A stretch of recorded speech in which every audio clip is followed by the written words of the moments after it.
Welcome to the Living Fullness Podcast, where we talk all things life, virtue, and relationships. My name is Stina Constantine. And my name is Father Sean Burns. And each month we welcome a guest on the show who will share one aspect of their Christian life that they've found helps them to live life to the full.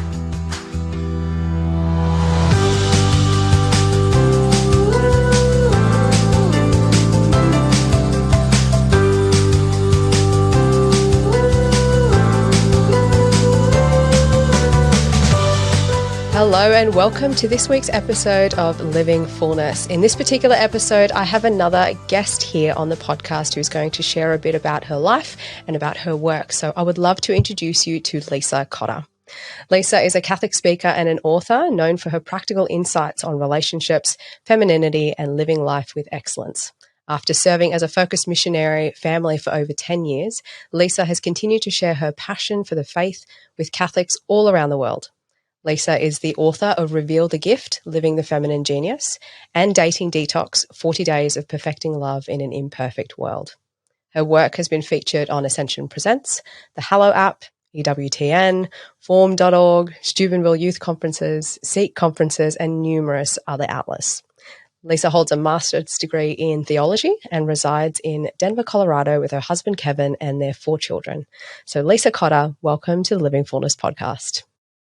Oh, thanks for having me. Man, my bio makes me sound cool. And in your accent, it makes me sound even cooler. So thanks for that. You are cool. You don't need my accent for that. So. It just makes me laugh because most days I'm sitting around in my house in my sweats, like making macaroni and cheese. So, you know. Yeah, and that's, it doesn't matter what you're wearing to be cool. It comes from the inside, right? So that's right. I'm so happy to have you here, Lisa. Yeah. Oh, I'm so glad to be here too. Thank you. Thanks for having me on. It's crazy to me that we are literally like in opposite corners of the world and can do this. Like, what a world. What a world we live in. Absolutely. Technology, the blessings of technology when it works really well. Let's hope it continues to work so for this conversation. Maybe to start with, Lisa, could you share a little bit about, tell us a bit about who you are and what kind of maybe led you to writing this particular book that we're going to speak about today, Reveal the Gift? Oh, yes. Okay. So, my bio really does sum up a lot of kind of where we came from. So my husband, Kevin, and I have been in apostolic work our whole marriage, since we got married straight out of college, like a month and a half after we graduated from university, we got married. Yeah, a little wild. I was like, I could barely legally toast at my own wedding. It was great. 21 when I got married. Yeah. But, God knows. So we've got four great kids. Our oldest is 16. Our youngest is 4.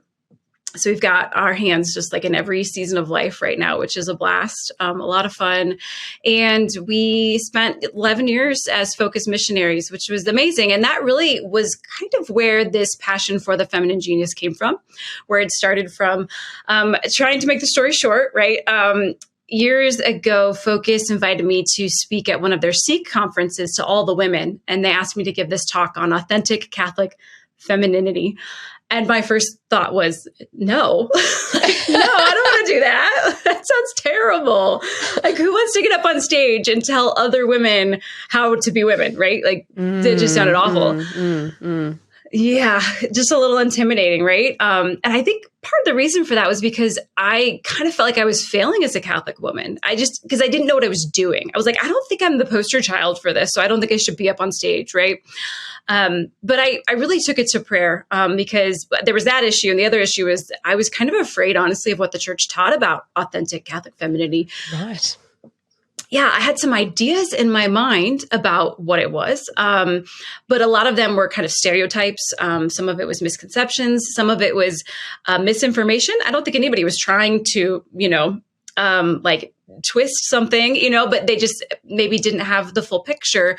And so I kind of had this version of what a Catholic woman was supposed to look like, and it wasn't me. And so I was like, I can't do this. I don't want to know the answer, because if I don't know the answer, then I don't have to be accountable to it, right? So all of this kind of kept me away from the topic.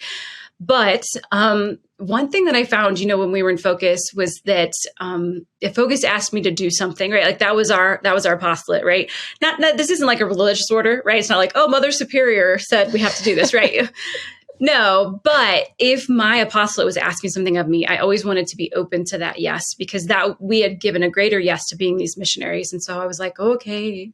So I prayed about it, thought about it, and I was like, all right, I probably shouldn't be avoiding this topic. And if Focus thinks I can do it, feels that I'm called to do it, then I'm going to say yes. So that was really kind of how the whole thing started, was this talk over a decade ago, just preparing for it, reading, studying, actually looking at what the church said with eyes that weren't afraid.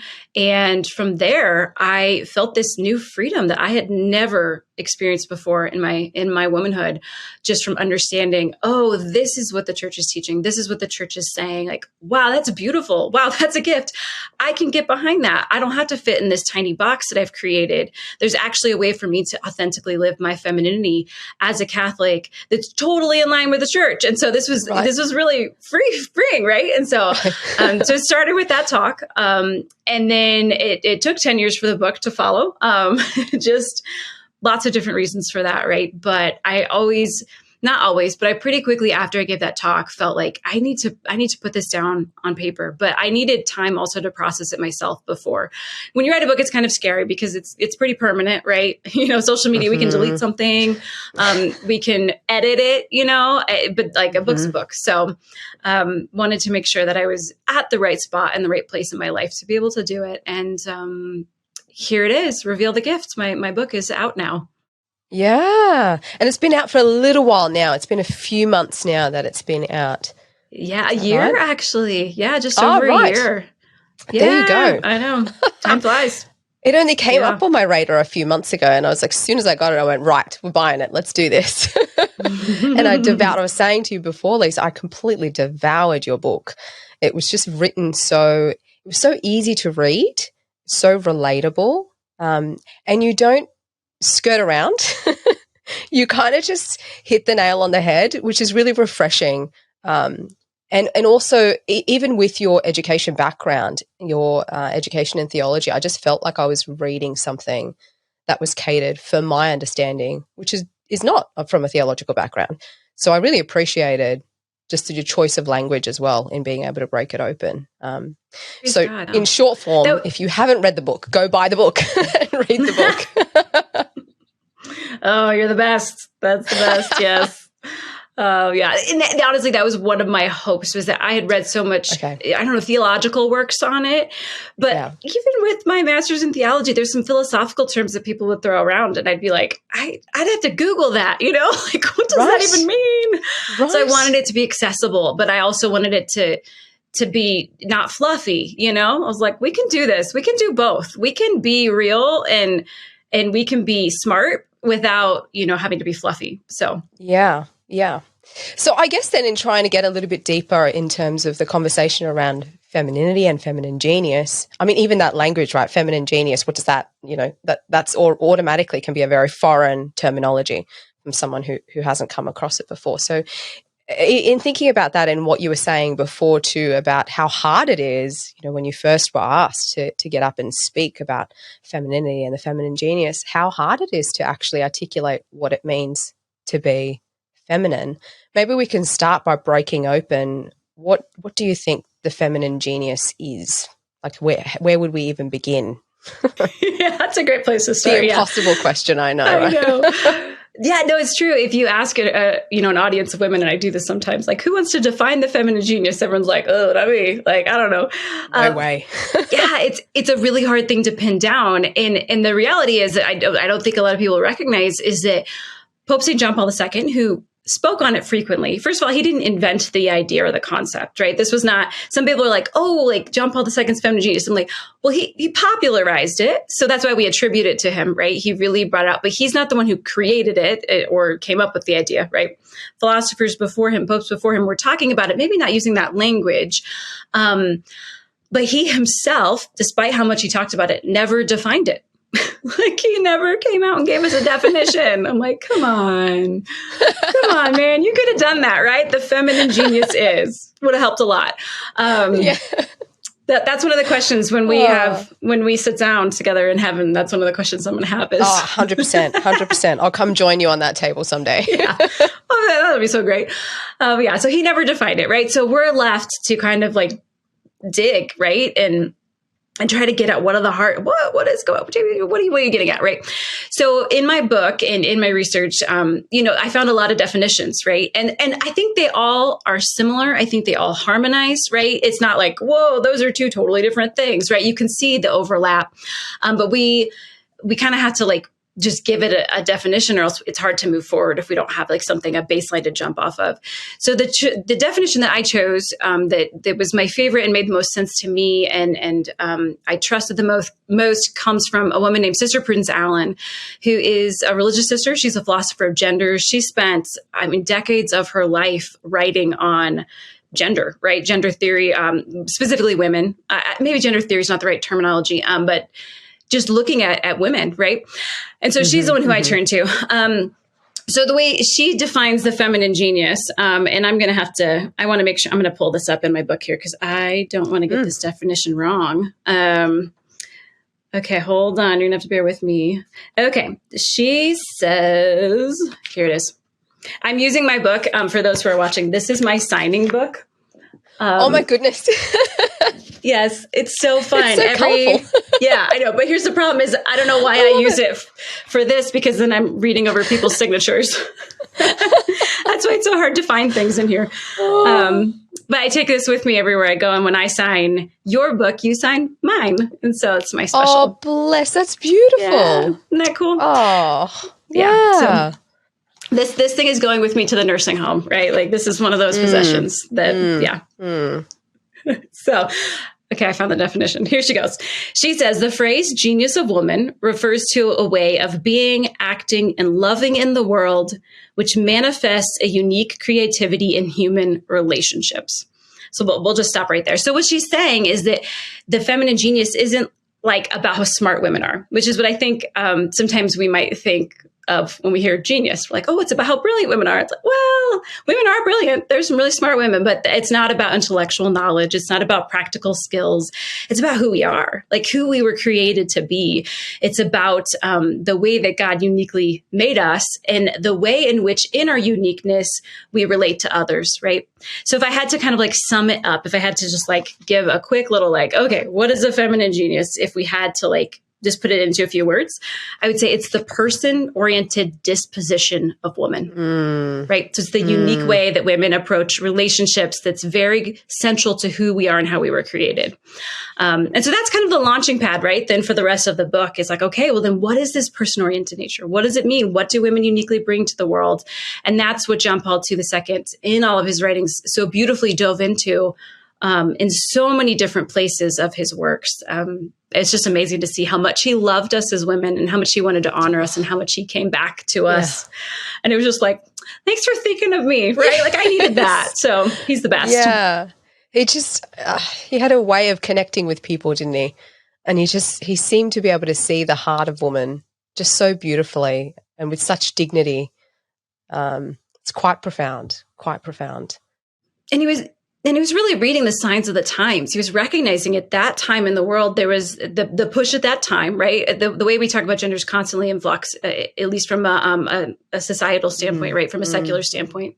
And at that time in the 80s and 90s, when he was speaking on it, we were really pushing for women to become like men, right? Like that was kind of like here's how we're going to approach gender, right? Like women become like men. That's what's going to make you happy, right? And so JP2 was like, whoa, no, don't do that. Like, what you have is unique. What you bring to this world is beautiful. It's necessary. He called it vitally essential.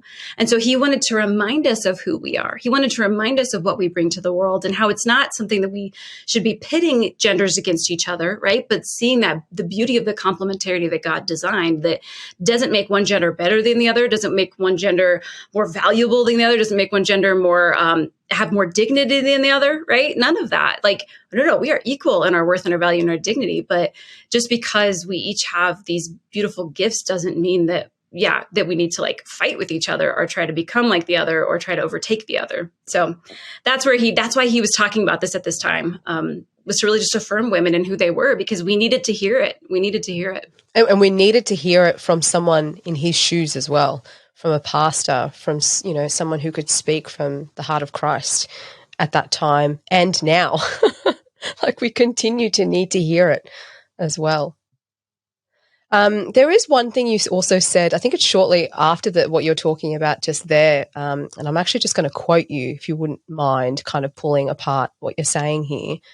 Possessing the feminine gifts does not equate to the feminine genius. Rather, the gifts are the fruit of the feminine genius. Can you pull that apart a bit for us? Yes. So we have like this, right? Like our feminine disposition, I'll call it, right? Right. Just kind of the way that God created us. We have this disposition about us. And what flows from that then are these unique gifts, right? And I think it's important to know here that these gifts are not exclusive to one gender or the other. It's not like, oh, because JP2 talks about a woman's sensitivity. Oh, well, that means that men don't have to be sensitive, yeah, right? Or, right? That they have no emotional right. life and have, they're just like completely dense when it comes to recognizing, wow, a situation, right? No, not at all.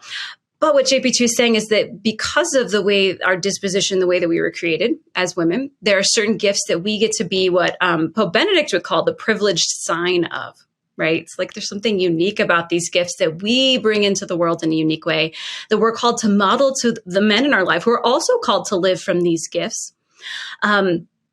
And so we bring that to the world, and that's in a way, or it is a way, John Paul II would say, that the world becomes more human, right? This beautiful wedding, this complementarity of these gifts, right?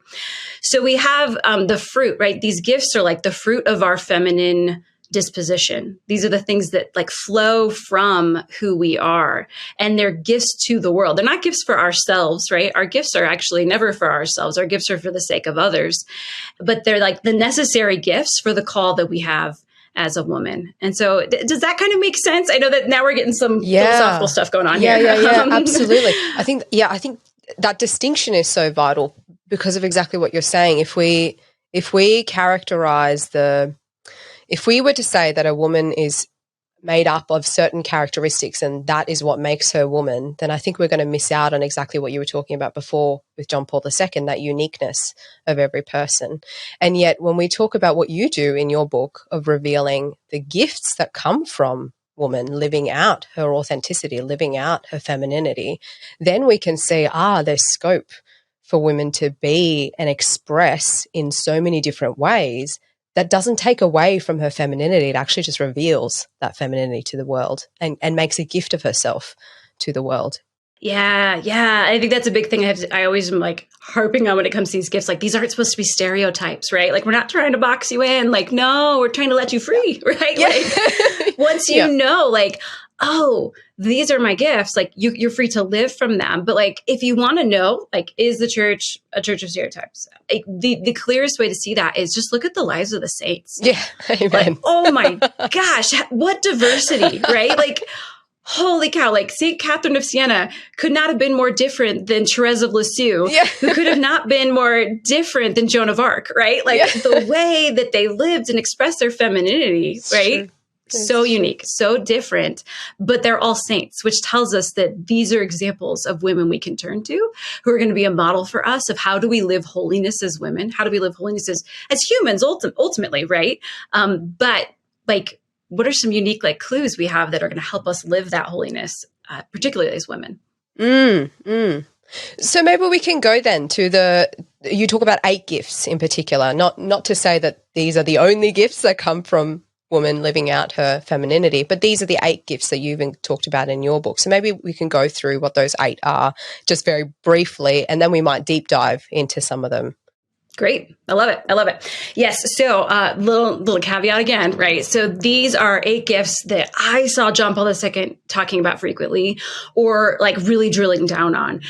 And this doesn't mean, though, that these are the 8 gifts. And I think that's really important because one thing when I was first initially researching for the feminine genius, right, for that talk years ago, I kept seeing this list of like the 4 aspects of the feminine genius. And I was like, where are these from? I read through his stuff. I couldn't find anywhere where he said that. And then I finally kind of like did some like sleuthing, some digging, found out as far back as I can trace them and reached out to the author who originally spoke on these. And she herself was like, I don't know where those came from. She was like, maybe that was my own synthesis. Maybe that was somebody else's. I don't really know. Right. So like, and then I realized, John Paul II never gave us a list, right? He never gave us a list of these are the 4 aspects, these are the 4 gifts, these are whatever, 8, 16, whatever. He never did that. And so these are, right, this is my own synthesis of 8 of the things he kept coming back to that I found were really helpful for me as I was discovering the feminine genius. Okay. Mm-hmm, so that's my first caveat. So if you listen to this list and you're like, oh, something's missing, that's because it is, right? Or if you're like, oh, I don't identify with that at all, I would say that's totally understandable, right? Like, especially the first time you hear something. But if you dig down and you really explore these gifts, you're going to find the unique way that you live them. And some of the gifts are going to be stronger. Some of the gifts are going to be weaker. Totally normal and totally fine too. We're not all amazing at everything. So to make sure we say that before anybody feels like you just said these were stereotypes. You just said you were going to put me in a box, because it might feel like that, but that's not at all what we're doing. So, okay, are you ready? Okay, so I would start with what I would call kind of the foundational gifts, which are receptivity and maternity.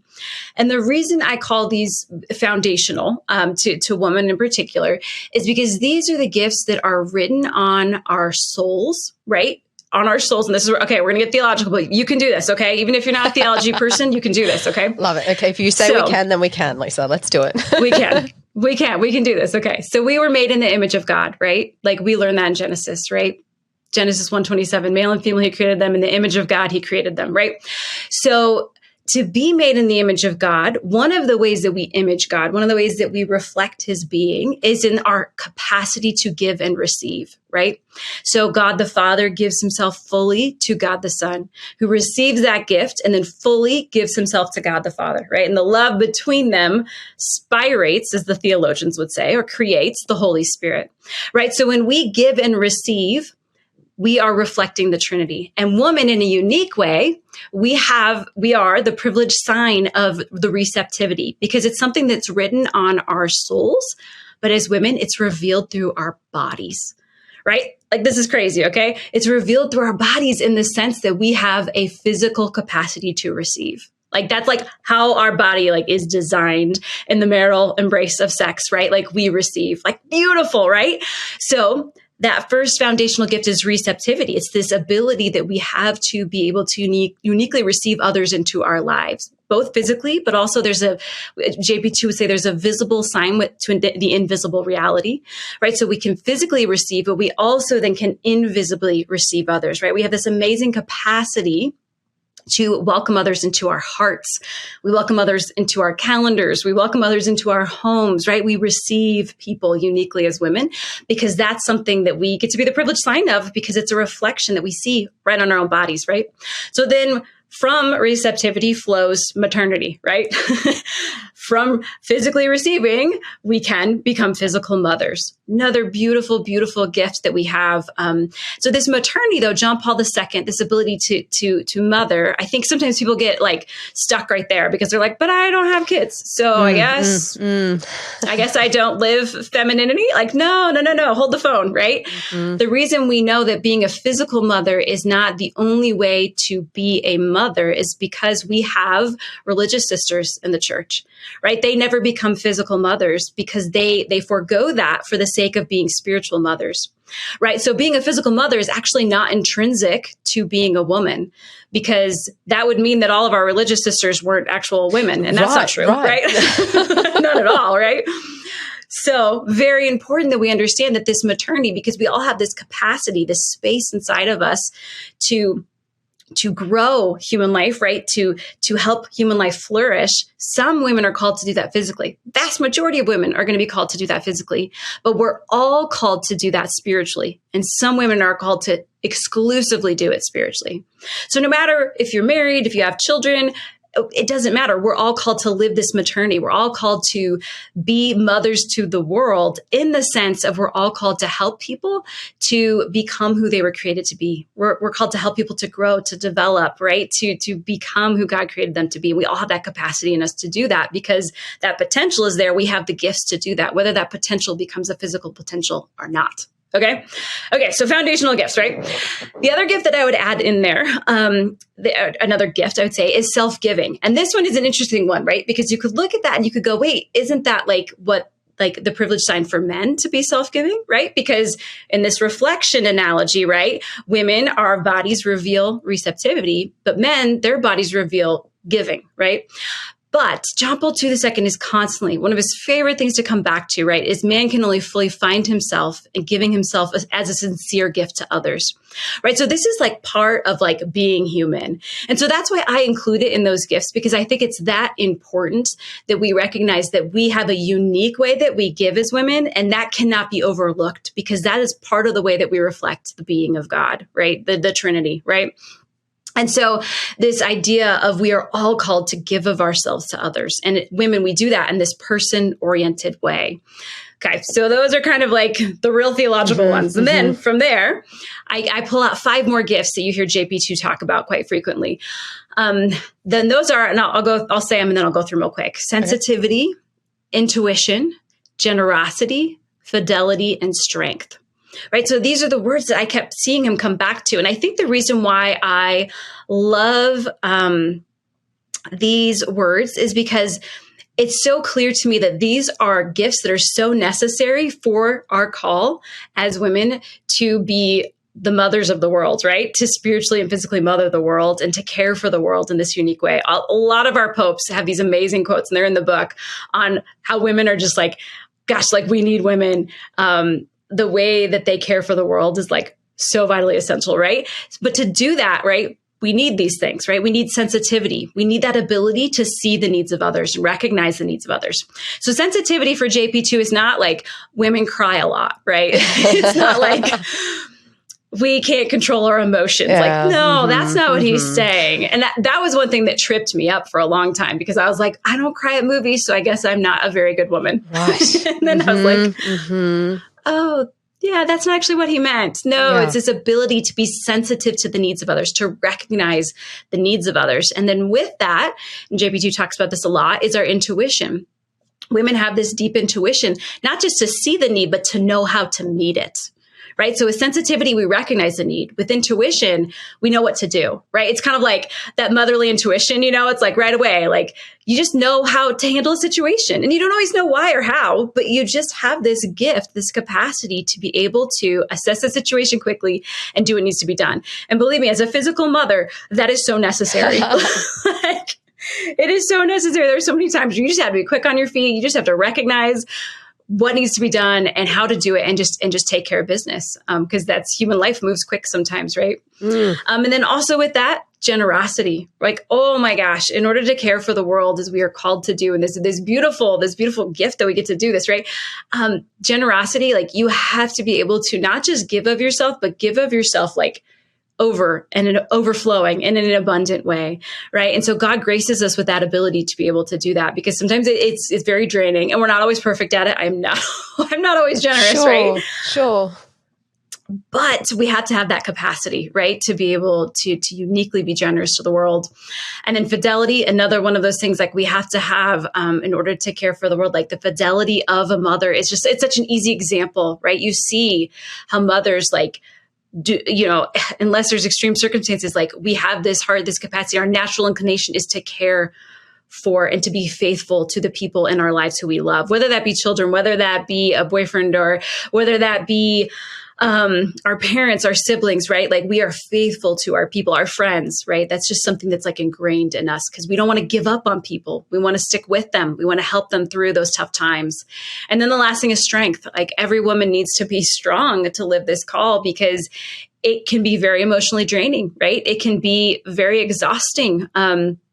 And so we have this deep interior strength as women where we can hold on when the world's falling apart, when everything is just like going to chaos. We have this strength to be able to be there for those we love, to walk with them, to keep the world, sane in the midst of often chaotic situations. So that is my rundown. Ooh, yeah. Sorry, that was a lot. I just talked a lot. Look, it's hard. You've pretty much just truncated, right, the majority of your work in that book into what, like 4 minutes? So it's hard to do. Right. It's taking all the examples out, taking the stories of the saints out. Yeah, absolutely. So I guess maybe if we could just pick a few and then maybe we can pull that apart a little bit more. So I kind of want to start with one of the foundational ones that you spoke about, maternity. And I think the reason why I'd like to go there first is because I feel as though when it comes to femininity, this is the space that most people will recognize will be something the church will talk about. Whether that be because the church, they feel as though the church upholds motherhood as something to be really valued, or because they feel as though the church only values motherhood as in biological motherhood and nothing else. So regardless of whichever story that they themselves, the person who might be listening, will have, I feel as though this is where most Christians will go when we say the church is talking about maternity. So perhaps if we could pull a little bit apart there, and in particular in reference to, because one of the things you do in your book is you talk about the twists of what can happen when these gifts can become distorted in the way that we try to express them. So I'd love for you to kind of tell us a little bit about maternity juxtaposed to the distortion that might happen, and maybe like what can we do to be mindful and wary of that too? Mm-hmm. Yes. Yeah. So it might be helpful to give listeners here just like a little bit of a flow of how a chapter works, because this is something that I do with every one of them. Yeah. So each of these 8 gifts in the book, after an introduction, right? What is a feminine genius? We take the gift and we look at, okay, what did JP2 say about it? And then we look at the life of a saint who lived it, like as an example, like a way that we can go, oh, okay, that's beautiful. Look how she lived her maternity, her sensitivity, whatever it is. And then we look at how can it go wrong, right? Because sometimes our greatest gifts can become our greatest like weaknesses because they get twisted, right? So it's like the pendulum swings the other way. And then what do we do about it? How do we untwist that lie? So when it comes to maternity, I think it's such a sensitive topic sometimes. I think because it's so foundational to who we are, right? Like we all have a mother. We all came from a mother. Like it's impossible to not come from a mother, right?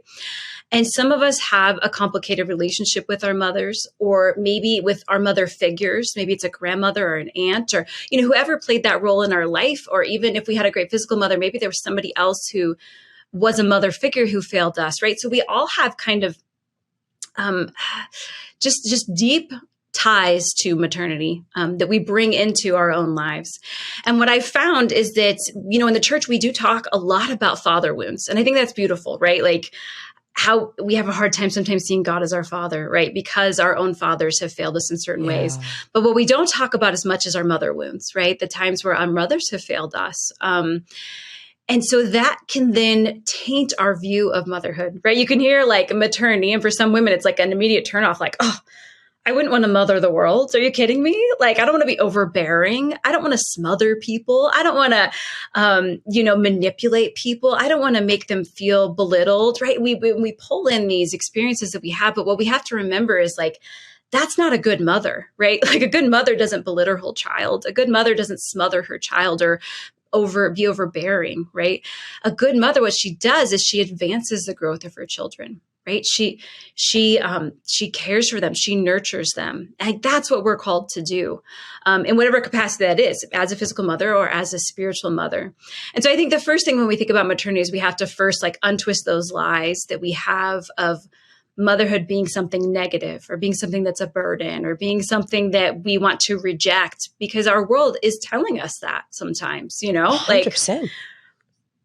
Yeah, when we just look at contraception, we look at abortion, right? These are things that are telling us like, no, maternity is bad. Being a mother is bad. You actually don't want to tether yourself to another human being, because that's a burden, or that's going to, prevent you from achieving your dreams, whatever it is, right? So we have to recognize like, oh, that's a twisting of something that's beautiful.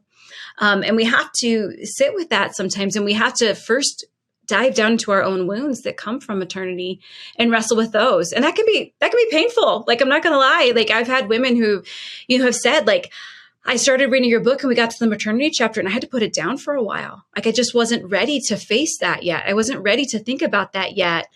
But praise be to God. So many of them said, but then I came back to it because I didn't want that to control me. I didn't want that to prevent me from being able to live that gift that God has so clearly blessed me with, and be able to be that blessing to those in the world, right? Because we all have a desire to give ourselves to somebody, right? Like, that's what we were created to do. We were created in the image of God who gives, right? Yeah. We want to give. We like, whether, even though as much as we like to think we can just live in isolation and just do our own thing and not deal with anybody, like we become lifeless when we do that, right? Because we're not fully living unless we are living in the community that we're called to live in, like embracing life, living life fully, right?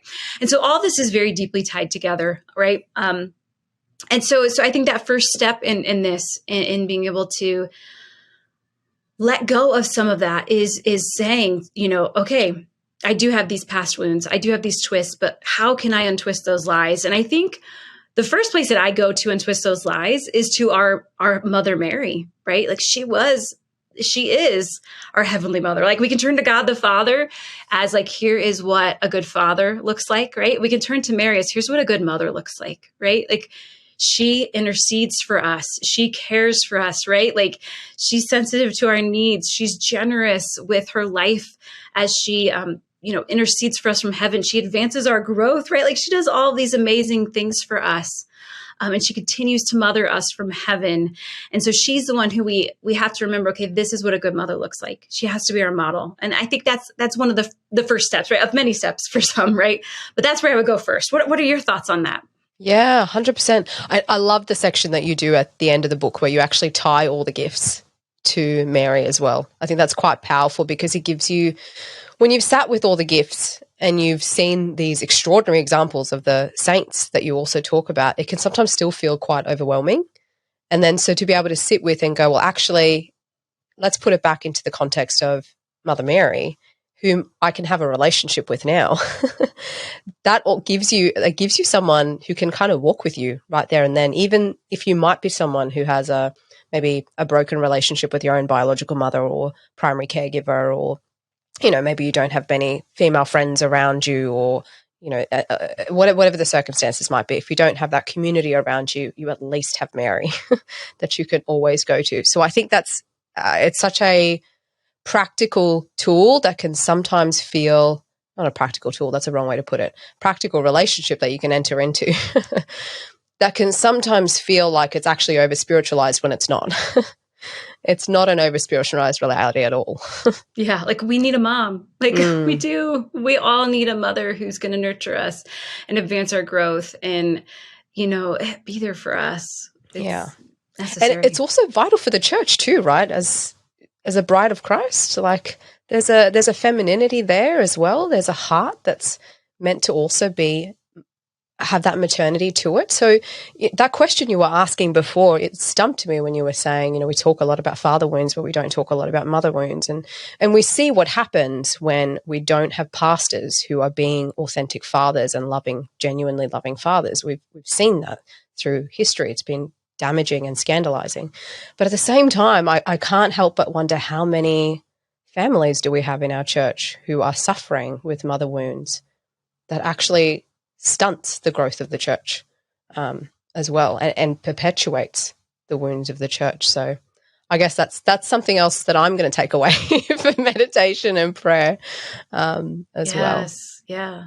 That complementarity is so necessary. We have to have the voice of both men and women. And this isn't just like about like secular equality. No, it's about like JP2 would say like, no. Like the human finds full realization when there's a collaboration between men and women, because it's two beautiful expressions of humanity, and both of them have to come together to get a full picture. And even Pope Francis recently was talking about this. He was saying, if we face a problem with just men in the room, we'll come up with a solution, and it can be a great solution.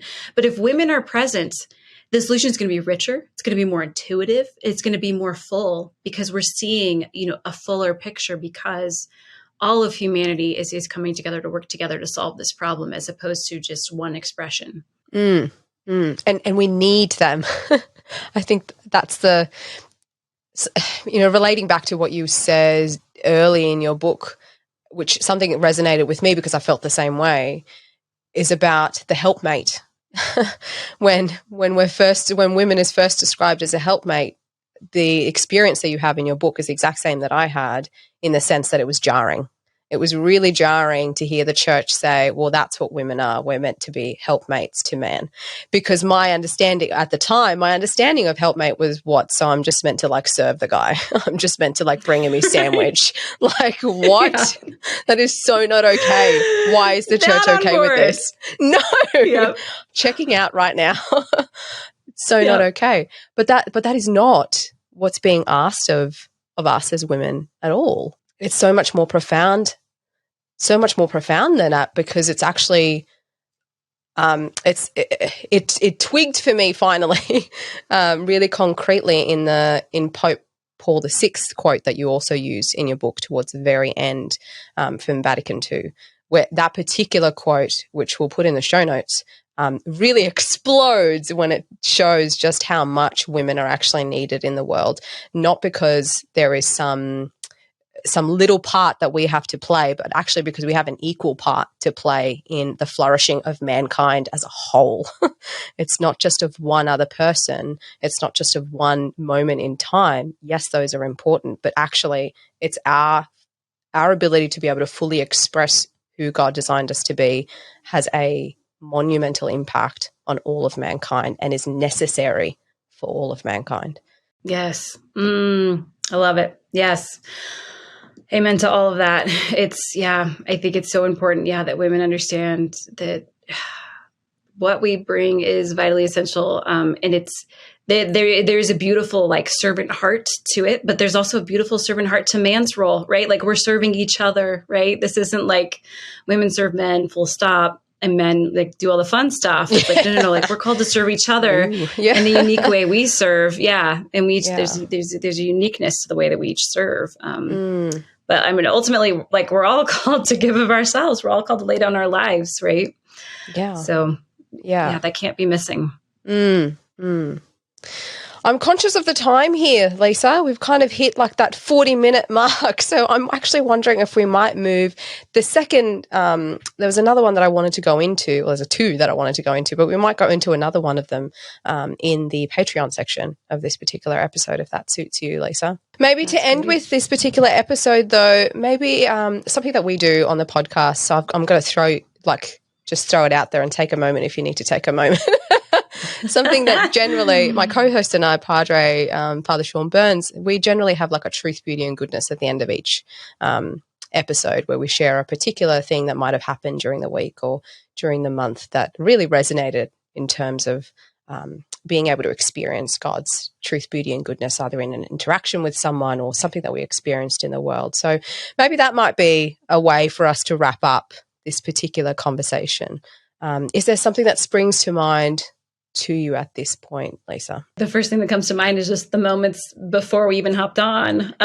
So I had mentioned to Stina that my husband had kind of a last minute trip. So he's out of town. So my kids are home, right? And my daughter and I were sitting at the table and she was asking something about schedule. And I was like, oh, I got to be on in 20 minutes. Because we just, dinner's moving. Everybody's, moving parts all the time.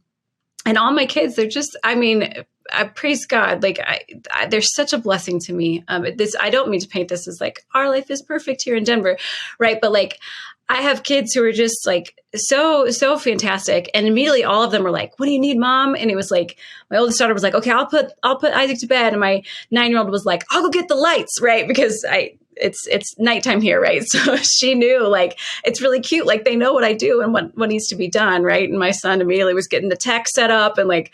All of them just like sprang into action. And it's just like the beauty of family life and being on mission together. I think that's like such a joy and a blessing to me is that we, and I know this isn't always possible, right? But like God has blessed us with the desire of our heart as a family from the time that when my husband proposed to me, right?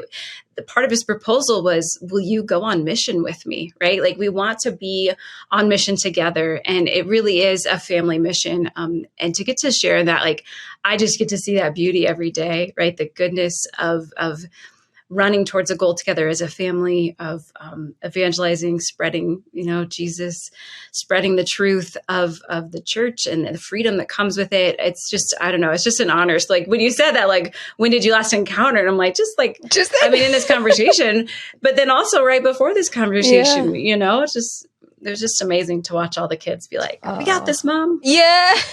I love it. I absolutely love it. That's beautiful. You have your own cheer squad, your own team, your own, support, witness, like it's all jam-packed there in your family. How beautiful. Yeah. What a gift. Yeah. Yeah, it truly is. It truly is. Yeah. As cheesy as it's going to sound, Lisa, my truth, beauty, and goodness comes from you this week.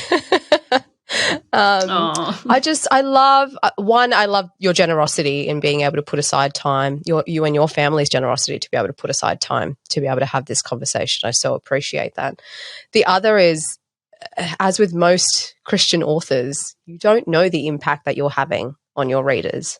So for me, I'm going to get emotional. Wow. It was a beautiful read, Lisa. It was really, really beautiful. Wow.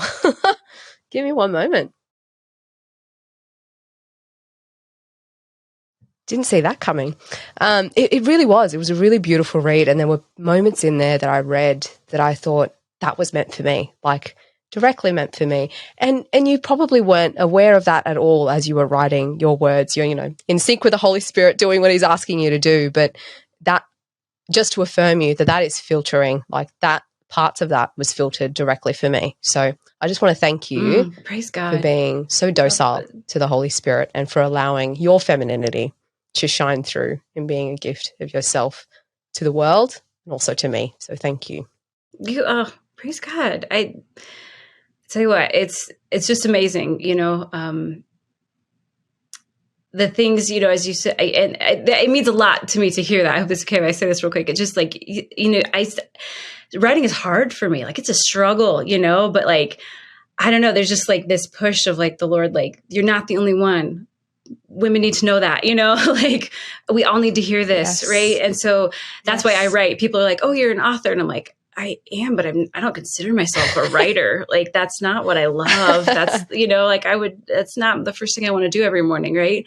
And so to know that like that struggle, like meant something, it means a lot to me. So thank you for that. Yeah. Yeah. Blessed. Praise God for his goodness. Hey. Yes. Yes. Goodness. My goodness. Well, again, thank you so much, Lisa, for being on the episode and joining us on the podcast today. And thank you guys to the community who follow us each and every week. We hope that you got something out of this particular episode that struck you. Maybe it struck you because you are a woman, or maybe you're thinking about the women in your life, and maybe there's someone you'd like to share this episode with. So I'd encourage you to do that. If you are interested in purchasing the book, go and check out the show notes. We've put a link in the show notes for you that you can go and find the book as well. And also jump over to our Patreon section where we'll continue this conversation with Lisa today. But as always, I will catch you all next week. But until then, know of our love and praise.